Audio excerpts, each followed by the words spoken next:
Hello, Rich Tabor for RPM News Weekly. I'm here at the New England International Auto Show, and I'm speaking with Brandon Grimus. He's Jeep Gladiator's brand manager, and we are here with the brand new Jeep Gladiator. So a little while earlier, you had said that the Wrangler is, it's not just a Wrangler with a truck bed. It sure looks like a Wrangler, but explain what you mean by it's not just a Wrangler with a truck bed. Yeah, and that's absolutely correct. I mean, most people when they see Gladiator, they just assume we just took a four-door Wrangler and added a bed on the back. But if we had done that, we wouldn't have our best-in-class 7,650 pounds towing or our best-in-class 1,600 pounds payload. So our engineering team did a fantastic job engineering Gladiator from the ground up to be a proper, truly capable pickup truck. So we've got an all-new high-strength steel frame. Our rear suspension is 5-link coil, but completely new geometry, optimized specifically for Gladiator. We've got progressive rate rear coil springs. We've got the largest brakes in the midsize truck segment. And in fact, our rear control arms, as well as our rear track bar, were sourced directly from the Ram 1500 light-duty pickup truck. So there's a lot going on underneath the skin of Gladiator. Yeah, there sure is, and it's a lot longer too. Mm-hmm. Is that going to affect a lot of the off-road work that the truck can do? It's still a very capable truck, and Gladiator Rubicon is going to be the most off-road capable mid-size truck ever. And our engineering group, they've been out testing these things all over the country. They've been in Moab, they've been to Rubicon Trail, they've been to trails in Arizona, and it's been very, very capable. I mean, it's not as capable as a two-door Wrangler. That's always going to be the benchmark for the Jeep brand in terms of off-road capability, but Gladiator Rubicon is still going to be very capable. Well, one of those aspects of capability is that it appears that the 7-slot grille, the openings are slightly larger on this. Is that to accommodate the ability, its truckability, so that you keep things cool under the hood? Yeah, you're absolutely correct, right? So if you compare a Wrangler grille to a Gladiator grille, they look very similar, right? And most people would say it's the exact same part, but it's not. We actually widened the slots a little bit and we made them slightly taller. And if you look at the diamond mesh pattern behind the grille, it's actually more open than on Wrangler, just to accommodate that extra airflow for better cooling for that 7,650 pounds towing. Well, one of the differences, too, from the original Gladiator is that the Gladiator from, let's say, 1965, it had a 12-slot grille. Any reason in particular why we didn't go with that grille, since it's a revival model? Yeah, and I mean, really, it's because people, they know what the 7-slot grille represents, right? Every Jeep has a 7-slot grille. It's a very familiar face. People see it, and they instantly recognize it as a Jeep, right? Not everybody is so in tune with the older Jeep vehicles, and they might see that older style grille and not think that it's a Jeep. So that's why we went with the 7-slot one that looks very similar to what we have on Wrangler.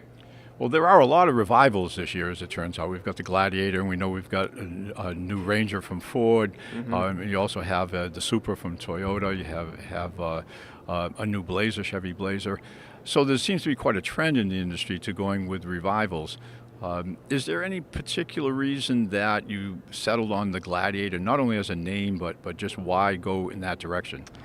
Yeah, it honestly probably took just as long to come up with the name as it did to actually design the pickup truck itself.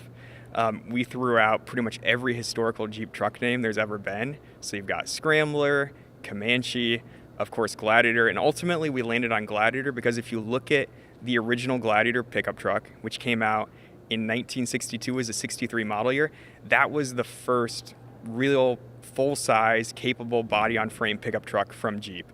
And so with our best-in-class towing and best-in-class payload and, of course, our body-on-frame that the Gladiator has, we felt the new Gladiator really embodied that old Gladiator name, and that's why we went with it.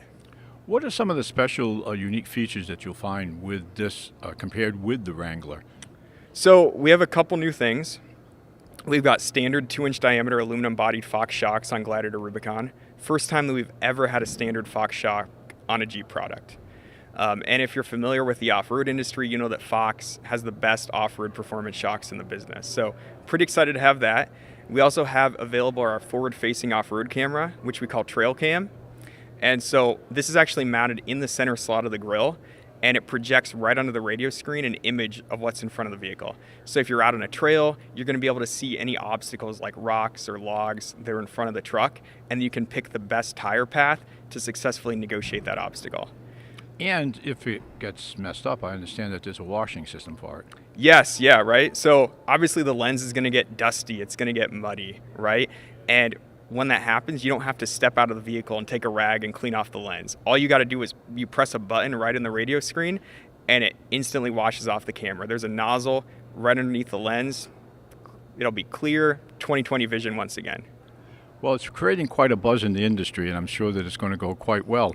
Wrangler is such a popular brand these days. Sales have been going through the roof.